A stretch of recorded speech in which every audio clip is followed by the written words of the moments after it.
This is hang time, and this is a look at my new 2017 TaylorMade M1 driver. It's a 460cc head. I got that size because I need all the help that I can get, and I just like the larger size of it. One of the first things I want to say about this driver is I think this is one of the best looking drivers that TaylorMade has ever made. It just looks really, really awesome and precise. And like the carbon fiber right here on the bottom, you can see how it is inlaid into the driver, and it's just absolute precision the way that it looks. It just looks really awesome. The carbon fiber, it's very square to the driver itself, the way that it's made. The lettering on the golf club, it's like very precise how they painted the lettering on and engraved the words and stuff into it. And like where the weights and stuff are, where the stops are for the weights, it's just like very precise little bumps that are in there at specific intervals, and the dots that tell you the location of the weight and everything. It's just all precision, and it looks totally awesome. And like the top of the club right here, it's just beautiful. This carbon fiber, it just looks square and beautiful, and the way that it's inlaid into the casting of the driver itself is just very, very precise, and it looks wonderful.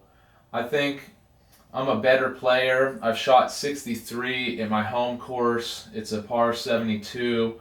I shot 29 on the front nine. It's a par 36. And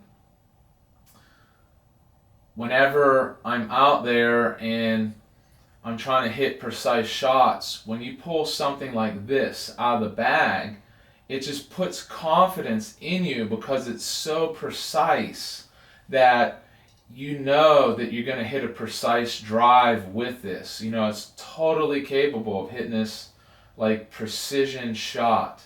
And it just makes you think of hitting a precision drive that's long and everything.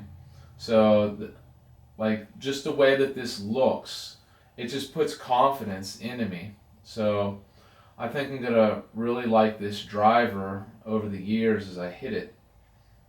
And I got the 10.5 degree loft on my driver because I think this is a more useful loft.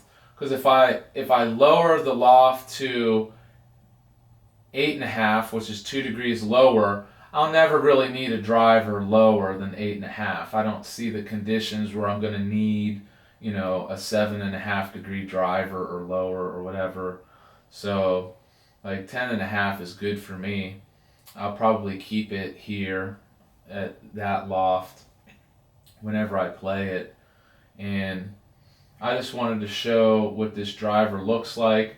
One of the things that I like about it, I know that they put a lot of time and effort, more than I can say about, into the aerodynamics of this, but just the way that it looks, it's got like a curve to the bottom a little bit, and I can just imagine the air just flowing around and under and over this driver, and it just looks like it cuts through the air, and you could get more club head speed with this driver the way that they designed it.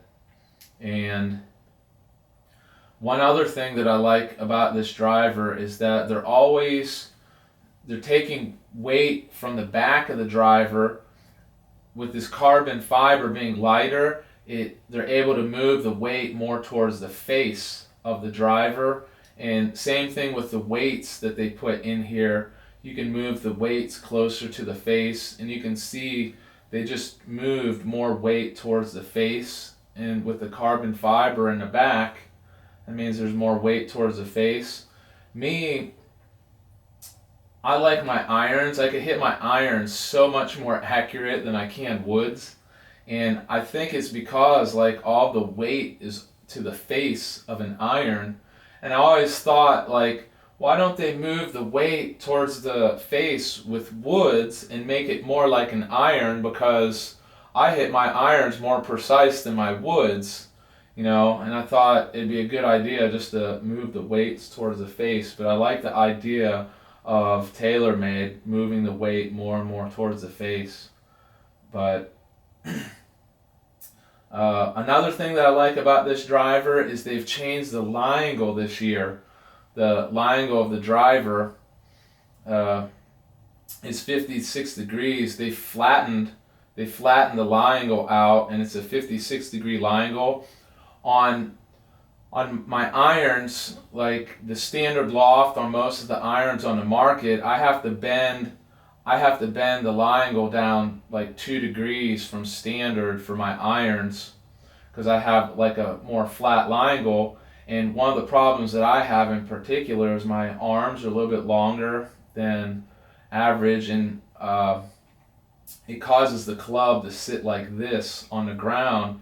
And over the years, they've made driver shafts longer and longer, and then they made the lie angles for drivers and woods more and more upright, and it kind of goes against my swing. I find it hard to hit the drivers as they got on the market in the past years.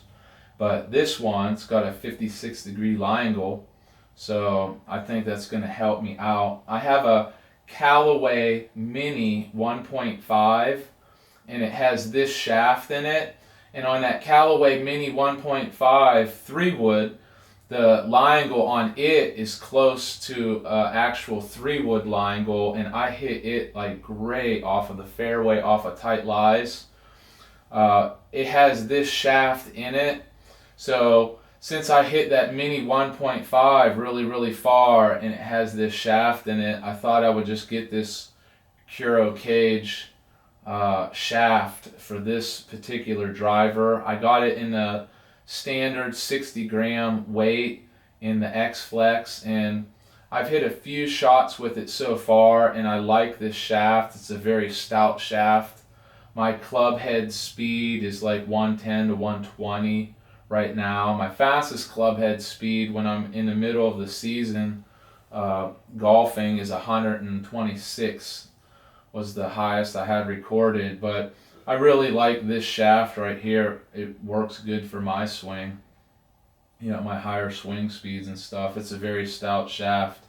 But this driver, I guess that's all I have to say about this driver for right now. I'll make a separate video.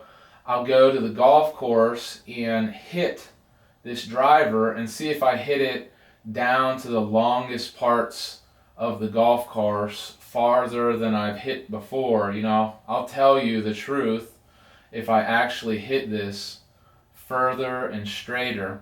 But from the shots that I've hit at the golf store into the net, into the machine, it says that I hit like 10 shots into the machine. It said that they all just went nice and straight, and I have a feeling this is going to be a very precise driver with the lie angle that fits my swing a little bit better. I like the idea that they have lower lie angles for drivers with longer shafts now, and I think this will match my swing. I haven't bought a new driver from TaylorMade in a while, or from any other manufacturer, because the lie angles are so goofy for the length of the shafts. But this one, I think it's going to fit my swing. All the weight is towards the face. To me, it's more like an iron. I think it would be like easier to hit straight. And then the lie angle is more for my particular swing. And it's just a long hitting club. I've hit 3 actual golf shots in my front yard. I was nervous and I duffed my first hit with my new driver, trying to christen it, but my second one, I went to a flat part of my yard and hit it, and it went nice and straight. It floated real high up into the air, and it floated in the air for a long ways, and it went down to the trees that are 300 plus away from my house. So that gives you an indicator so far. But I'll make another video hitting this driver, and I'll tell you what my results from this driver are. I really have a feeling that this is going to be a bomber, and at the same time it's going to be accurate. So like I'll be hitting these very accurate bombs with this driver. It just looks beautiful. It's got a lot of technology in it, and I think it's going to really work out, and I might be able to buy different shafts or take some shafts that I already have and put a tip onto the shaft that fits this club, and I could try a bunch of different shafts with this driver head. To show you that this review is unbiased, I think it would be awesome if all of these said made in America. That's what I think. You know, just to show you that this is an unbiased review. And when I make another review on how I hit this driver, it will be unbiased. So that is my look at my 2017 M1 driver from TaylorMade, and this video is in 4K. So there's the video.